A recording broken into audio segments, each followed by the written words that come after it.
It doesn't get much easier for Chelsea this weekend, just playing Manchester United last weekend, and now they have to travel to the Emirates to play against Arsenal. Let's talk some tactics.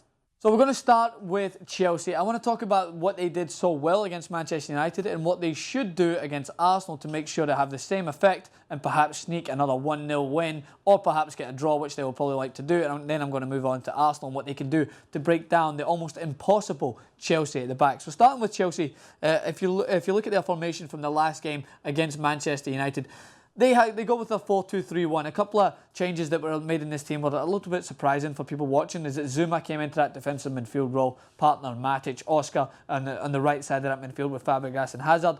I imagine that Willian, as he was ill the last game, will make his way back into the team. I think he'll replace Oscar. But if Mourinho wants to go with a similar approach to what he had against Manchester United, I think he'll start Zuma again. But the reason Zuma started against Manchester United was to counteract Fellaini. However, what I loved that Chelsea done so well is they understand that the Manchester United's best attacking proneness came from the wide areas. So if you notice here, what happened with Manchester United is when they got the ball in the wide area, Ivanovic was rarely isolated one-on-one. And if he was, he forced Ashley Young inside. That is what Alexis Sanchez does as well. He likes to come inside. If he starts on the left-hand side for Arsenal, he'll cut inside. And what Zuma and Matic were doing so well is they were sparing it up. They were leaving one in the midfield to create this balance in case the ball gets switched inevitably into the middle of the park and there's space there. What Matic would do is he'd just be a second defender, covering in behind Ivanovic, going into this area, forcing the player inside so that he's uncomfortable.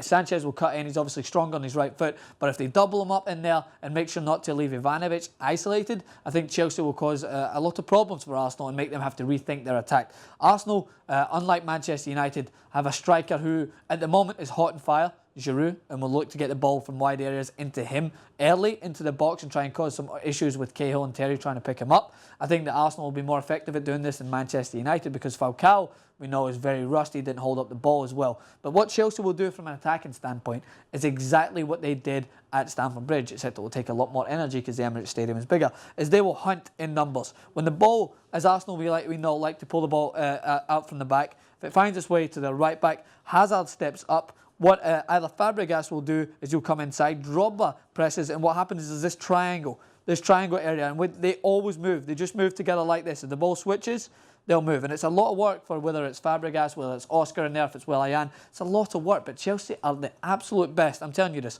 The best in the Premier League, maybe not in the world, is working together as one unit, moving back and forth and causing a severe amount of frustration. And when they pick the ball up in that area, they're deadly because Hazard is the best player in the Premier League for me this season.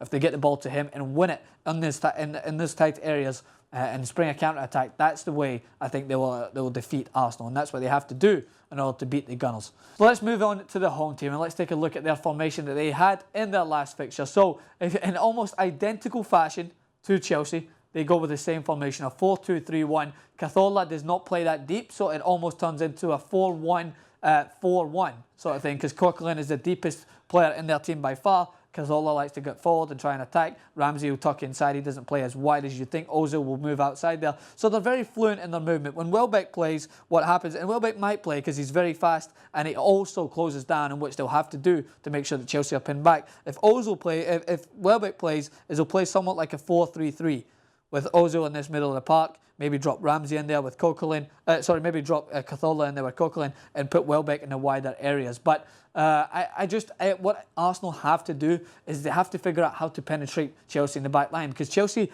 dropped so deep. If you watched against Manchester United, Chelsea dropped into the wrong box and anything that came in there, they were first to it. Clearing the ball, they were first to breaking the ball down, and it was just impossible for Manchester United. They had 71% possession against Chelsea, who had 29% at home, but Manchester United could still not penetrate that back line and settled on long shots and settled on balls, like mindless balls into the box. Arsenal do not play that way. Ozil will need to find himself into this gap and break the back barrier of Zuma and Matic, because if he finds the ball in between them, because what happens is, as we said, Chelsea moves in this triangle movement and closes everything down. If they find the ball here, they need to find that penetrating pass to break through their midfield and find Ozil in the gaps, because if they get between Chelsea's back line and their midfield pairing, that's when they're going to be most dangerous. That's when they can try and find those gaps to slip through Giroud and get him the ball in the box, because he's not useful outside the 18-yard box. Giroud needs to get the ball into his feet, get it into there in the air if you must, but more importantly,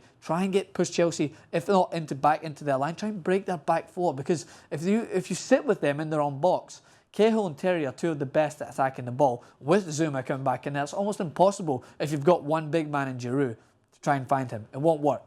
Arsenal need to try and come up with a new game plan and make sure to try and draw Zuma and Matic out and find a gap in between the two centre-backs and the two midfielders. So it's going to be an interesting game. My prediction is a 1-1.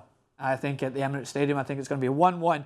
I think Arsenal will do very well to win this game. Chelsea will be happy with the draw, pending obviously with their lead at the top of the table. A draw, even though I think they've already won the league, a draw will definitely make sure that title comes home to Stamford Bridge. What do you guys think? More importantly than anything else, we want to know what our commentators think of these videos, and also what do you guys think of the game coming up. Leave your predictions in the comment section below and subscribe to TYT Sports.